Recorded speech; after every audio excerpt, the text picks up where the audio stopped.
Madam Deputy Speaker. And I'd like to thank the Health Minister for being here to respond to this much-needed debate. It's needed because on the 14th of July, the Ipswich and East Suffolk and the North East Essex clinical commissioning groups will make a decision on plans to remove elective orthopaedic surgery from Ipswich Hospital and to transfer it down the A12 to a new centre in Colchester, away from the people who rely on it. If the plans were to go ahead, they would represent a downgrade to Ipswich Hospital and make it the only hospital in the east of England I'm aware of not to offer a full complement of orthopaedic services. But despite this, the CCG's meeting papers for the July 14th meeting will recommend that these plans be approved. In many ways, it's disappointing that this debate is needed in the first place. Public opposition to the plans are overwhelming, and I'll come to the important reasons why this is later in my speech. But first, I want to make the House aware of the scale of the opposition to these plans. I have here an online petition to protect orthopaedic services at Ipswich Hospital, established by the All Well Ahead campaign group. Currently, the petition has over 8,700 signatures, despite only being up for a few days. I've already shared this petition with the Health Minister, but I want him to be aware of how many more people have added their names to the petition since we last spoke. As well as the number of signatures, I'm sure the Minister and others have studied this petition, will also not have failed to notice that the petition also refers to a joint quote from myself and the Labour leader of Ipswich Borough Council, Councillor David Ellesmere. Anyone who follows day-to-day politics in Ipswich will know that Councillor Ellesmere and I don't always see eye to eye. But on this issue we are united as a principal national and local representatives of our town. The quote in the petition comes from one of two joint letters we have now sent to the Chief Officer of the Clinical Commissioning Group about these proposals. And combined, these letters stretch to over 9 pages to detail our cross-party opposition to the plans. But this is by no means the extent of the opposition that has been expressed. The 12-week consultation on the plans, which ran between February and April, found that almost 2/3 of respondents were opposed to the new centre in Colchester, and that this was despite the fact that the consultation took the views of people in Colchester on board, as well as the people in Ipswich. Had the consultation just taken place in Ipswich, this number would have undoubtedly been far higher. And over the last few weeks, this has been reflected in my own inbox, Madam Deputy Speaker. I've received hundreds of letters, emails and other messages from constituents about this issue, and not one of them has expressed support for the plans. They include former patients who have told me they would not be walking today were it not for the first-rate orthopaedic care currently provided at Ipswich Hospital, but also hospital workers themselves and elderly and vulnerable people who are worried at the prospect of having to travel to Colchester in the future. When the Chief Executive of a hospital's trust asked me to pass on the correspondence I've received from constituents so he could address their concerns, I did, and I sent over a dossier of 20 pages long. Yet this still only represented a fraction of the correspondence I've received. This also excludes many people who have contacted me further afield in Suffolk, but are among the 390,000 people who depend upon the services provided by Ipswich Hospital. Many of them share my constituents' concerns, and some patients to the north of Ipswich face even longer and more difficult trips to Colchester than even patients in Ipswich. It's clear now that the only way for the concerns of my constituents and others to be addressed is for these plans to be reviewed.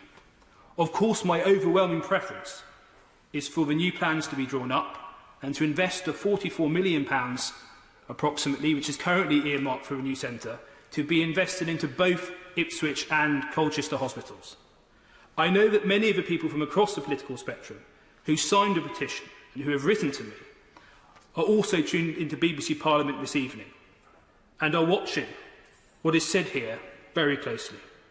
And I think it's only right to use this opportunity to refute the claim made jointly by the Chief Executive of the Hospitals Trust and the Chief Officer of the CCG that the public's petition is causing unnecessary concern and fear.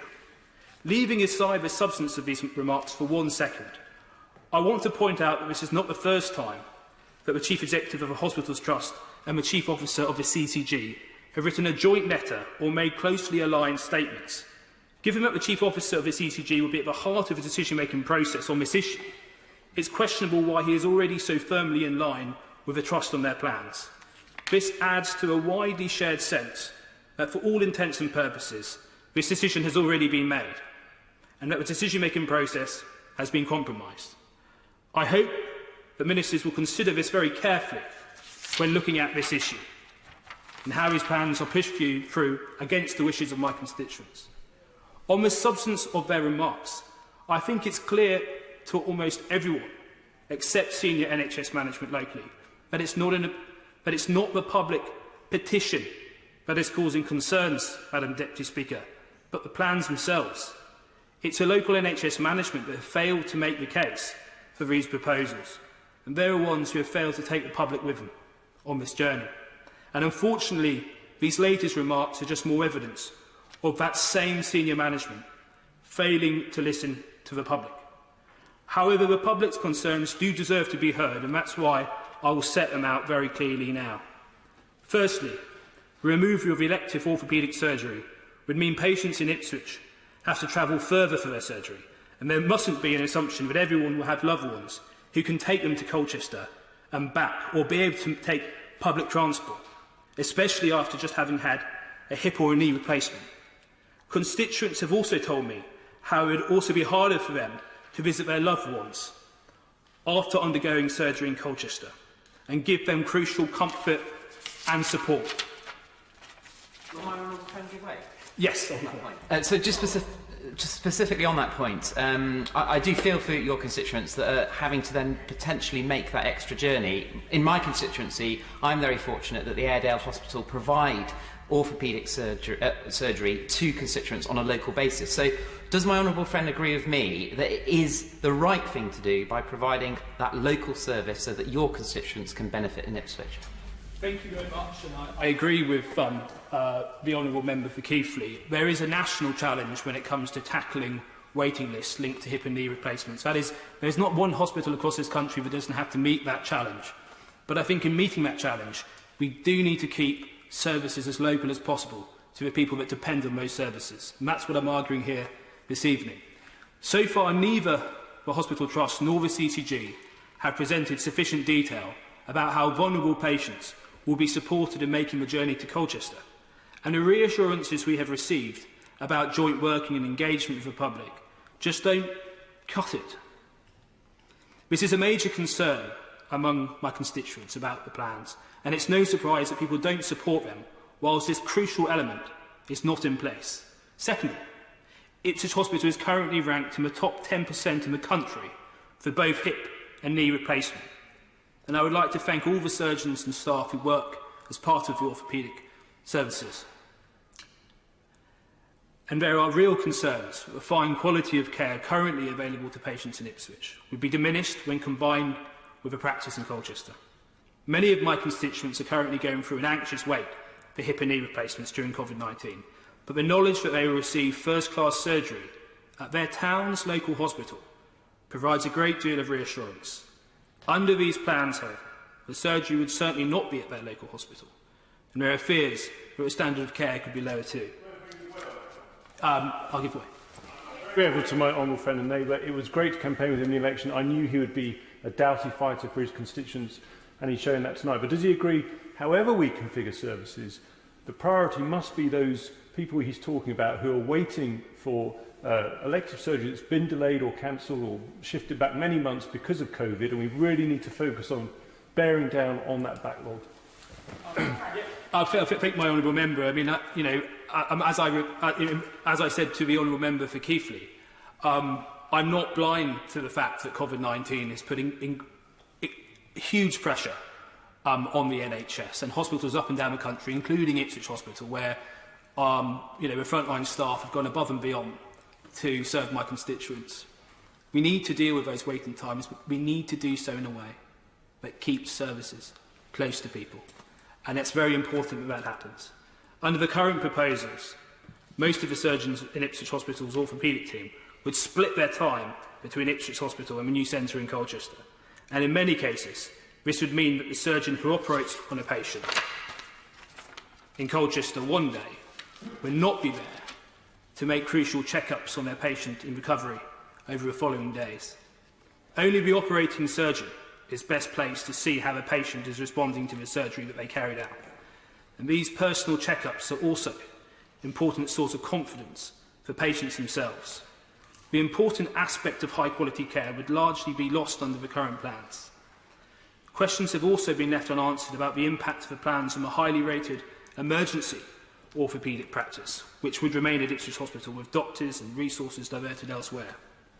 All this feeds into a third main concern, which is about the wider effect of these plans on the reputation and the standing of Ipswich Hospital. Addenbrooke's Hospital, Peterborough City Hospital, Hinchinbrook Hospital, Norfolk and Norwich University Hospital, the Queen Elizabeth Hospital, the Princess Alexandra Hospital, Colchester Hospital, West Suffolk Hospital, and the James Paget Hospital are all general hospitals in the east of England which provide elective orthopaedic surgery. But under the current plans, Ipswich Hospital would become the only hospital of its size in the eastern region not to provide a full complement of orthopaedic services. And in fact, the James Paget Hospital in Yarmouth, for instance, serves a population under half the size of Ipswich Hospital. The question really is, then, why should Ipswich Hospital be stripped of its first-class elective orthopaedic surgery and placed in such an unusual position? I think that more and more people in Ipswich are beginning to answer this question by looking at whether the merger of Ipswich and Colchester hospitals has been beneficial to Ipswich Hospital, and whether the promises that were made about both hospitals improving together has been kept. In fact, there are significant doubts that the Hospitals Trust actually fully explored the options which would allow both Ipswich and Colchester Hospital to improve their orthopaedic care together without one hospital losing core services. My understanding is that a full assessment was not made, of repurposing space at Ipswich Hospital to opening up room for 2 additional operating theatres, and the Borough Council's 2 alternative proposals to the Colchester Centre were essentially dismissed out of hand. The Hospitals Trust has insisted the whole way through that the Colchester Centre is the only way to create enough capacity to cut waiting times and cancellations to planned surgery. And I have spoken to my honourable friend for Strangford about what we have to do that across the country. And that this justifies these sweeping plans. But many, including many within the hospital itself, have doubts that these plans are even justified on their own terms. Proponents of the plans have highlighted that the 5 new operating theatres for hip and knee replacements would be added, that these theatres would simply replace 5 existing operating theatres currently in use at Ipswich and Colchester. Cutting waiting times and delays is undoubtedly an important aim, and I'm sure there's no hospital in the country where the pressure on waiting lists for hip and knee replacements hasn't increased due to COVID-19, as I said earlier on. As I have already mentioned, these plans would largely replicate existing services at great financial expense and at the unquantifiable cost of moving them further from where people live. It's therefore disappointing that some in North Essex, some of my colleagues in North Essex, can't see how important it is that both Ipswich and Colchester improve together, side by side. Madam Deputy Speaker, the last real concern I want to mention in this part of the debate is that key voices within Ipswich Hospital have been muffled on this issue. The Chief Executive of the Hospitals Trust has claimed that the plans are clinically led and that only 3 out of 27 consultants are opposed to them. But it's my belief that the cards have been stacked in favour of this position. I understand that the 27 consultants he refers to include spinal surgeons as well as surgeons in Colchester, and he has also assumed that surgeons who haven't directly expressed their opposition to the plans must be in favour of them. Following the private conversations I've had with senior representatives at the hospital who have approached me, I understand that 9 out of 12 surgeons at Ipswich Hospital who deliver non-spinal, elective and emergency orthopaedic care don't support the proposals. But understandably, many of them do not want to wish to put their career at risk by speaking out publicly.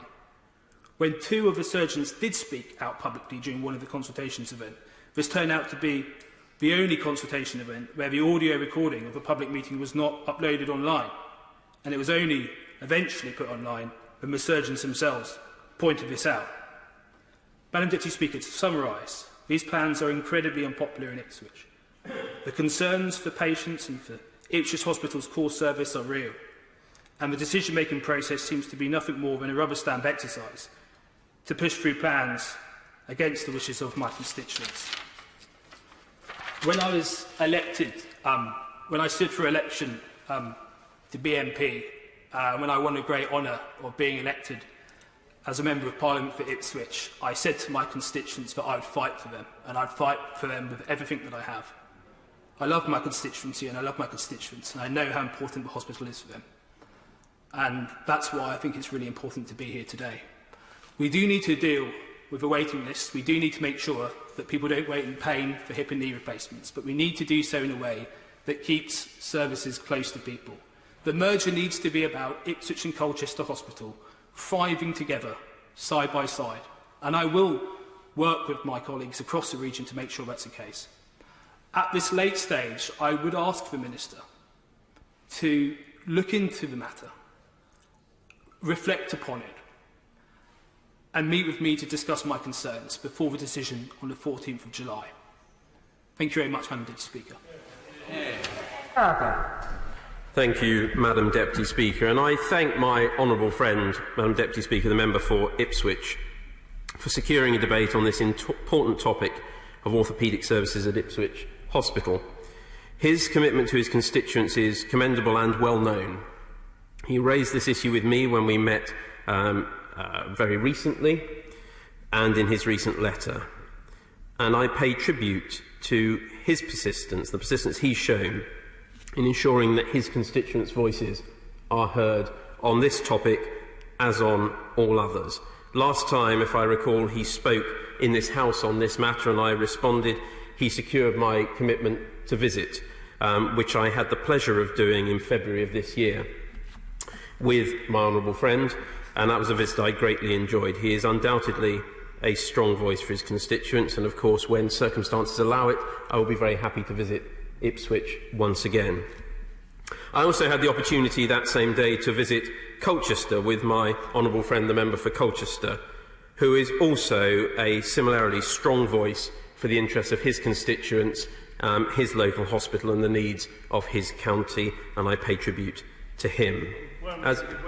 Yeah, of course. I'm very grateful to my honourable friend, and if I may take the opportunity, as many of my constituents use both Ipswich and Colchester, to pay tribute to their staff for the incredible effort they've put in throughout the pandemic to look after my constituents and those of my honourable friend for Ipswich, to ensure that we've got through this, keeping our NHS intact, and we should be proud of that. Well, I'm grateful to my honourable friend, who I've known for many, many years, and as ever, he puts his finger on exactly the right point, and I would join with him in paying tribute to all the staff at Ipswich Hospital, at Colchester Hospital, and indeed across our NHS for the amazing work they do day in, day out, and particularly at this time. My honourable friend, the member for Ipswich, has set out his case very, very clearly, and I would say his hospital has no greater friend than him. And I would reassure him that there is no question of Ipswich Hospital continuing to be anything other than the first-class hospital that it is today.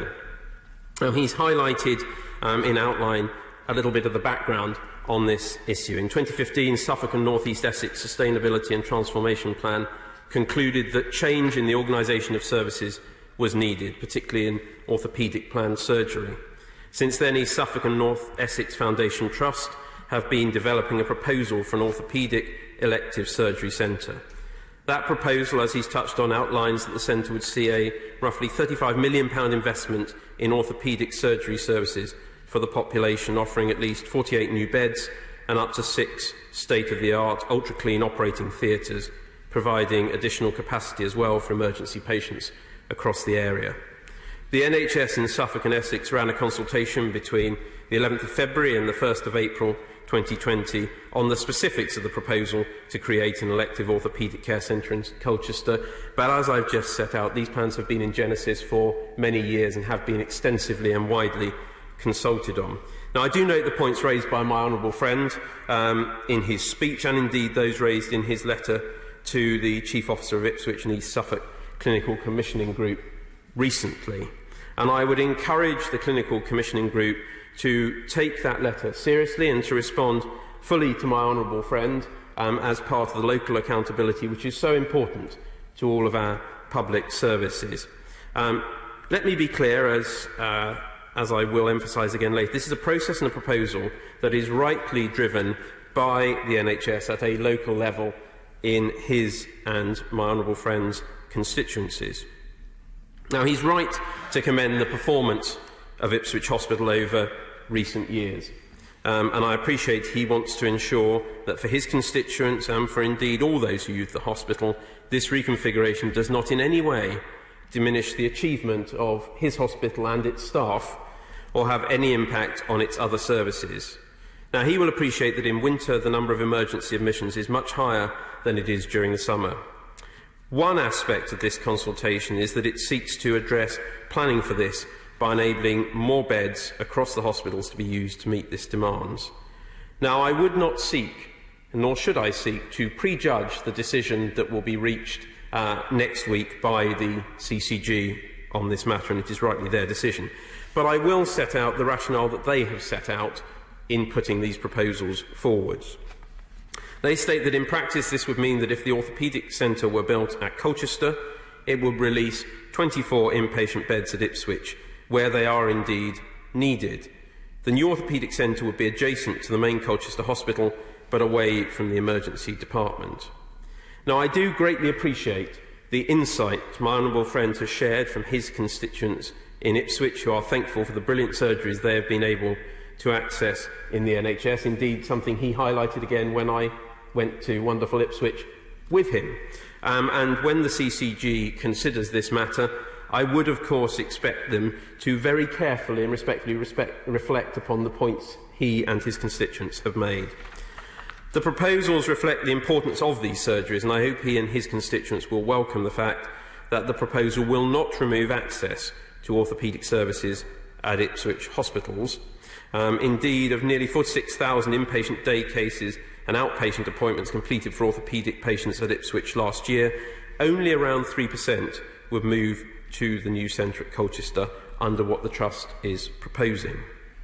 Now, in its proposal, the Trust sets out that day surgery, including shoulder and elbow joint replacement, would all remain at Ipswich Hospital, as would services to emergency patients, for example, joint replacement after a hip fracture. Now, as I just mentioned, my honourable friend mentioned the life-changing impact these surgeries have on his constituents who have been treated at his hospital. This proposal, as the Trust sets it out, seeks to achieve shorter waiting times for surgery, shorter stays in hospital so patients can seek the comfort of home more quickly, and to minimise the risk of cancellation of surgery, as the proposed centre would be built safely away from the emergency department and the knock-on impact that a busy emergency department can have. It also seeks to achieve improved clinical outcomes in terms of reliability from the standardisation of care and provide training, education and research opportunities for clinicians. The Trust maintains that it is on this clinical basis they are putting forward their proposals. And they state that they seek to support the excellent performance of the hospitals in the area by organising services in a sensible way so necessary elective operations can take place while the system supports patients admitted in an emergency. Now, in respect to the merger, which my honourable friend also mentioned in his remarks, Ipswich and Colchester were merged in June 2018, and at the time NHS England outlined a number of service improvements that the merger would bring about. As well as the improvement of various services from paediatrics to emergency ambulatory care, the enlarged organisation would also have an expanded catchment area, leading to improved opportunities for training, providing a more attractive option for clinicians, resolving a number of historical recruitment and retention issues at both trusts, and improved finances. It is important, however, as my honourable friend has alluded to, that the Trust is held to account for those promises and that it ensures by this merger both hospitals continue to improve. Now, in terms of consultation, I touched briefly on this in my earlier remarks. My honourable friend raised several points about the consultation process, and he's absolutely right to say it is important decisions are made with the best interests of patients from across the area in mind, and that the views of local clinicians should not be diminished. There has been much lengthy consultation, as well as the formal process. My honourable friend highlights the petition, which has been signed by many of his constituents and possibly, I suspect, more widely. And it is absolutely right that everyone has their say, and I commend him for what he is doing in ensuring they do have their say. Again, these should be considered with respect and care when decisions are reached. My honourable friend also rightly raised the issue of patients and transport, and that they must be supported to travel should these plans go ahead. And I believe he has raised the need for a comprehensive plan on this issue, both locally and indeed with ministers, to ensure all patients can be supported to access the right care. Access to the patient transport scheme currently existing will, the Trust states, be available for those unable to make the journey themselves. And under the proposals, pre-surgery and post-surgery appointments would also still take place at the patient's normal point of care, for example, Ipswich or Colchester. And indeed, I pay tribute to my honourable friend in fighting his constituents' corner for also securing that, should the decision not turn out the way he wishes. He's played an important part in highlighting that issue as well. So the only change for patients would be the actual site travelled to for the planned surgical procedure, which would involve a lengthy stay in hospitals of 3 days. I've also been reassured that local partners completely recognise, alongside these provisions, additional support will be needed for some patients, and should this be approved, further work is already underway to address that. In conclusion, Madam Deputy Speaker, and conscious of time, I would like to reassure my honourable friend that the Department of Health and Social Care do recognise how important these decisions are, and recognise the right accountability, the right consultations and the right people must be included in the process of discussing proposals to change services. This is, of course, not a decision for me or indeed for the Secretary of State. The next step, as he said, is the final decision, which is made locally by the CCG on the 14th of July. But the proposal is not to downgrade or diminish Ipswich, but to promote an alternative way of delivering clinical services. I have no doubt that the CCG will have heard the case my honourable friend made today, as will his constituents in whose interests he has spoken so eloquently. And I would again encourage the CCG to ensure they consider his words and the representations very carefully in making their decision. I conclude by thanking my honourable friend, the member for Ipswich, and congratulate him on securing this debate. I would also thank those other members who have intervened in this debate. My honourable friend has set out his case powerfully, and his constituents are lucky to have him as their Member of Parliament.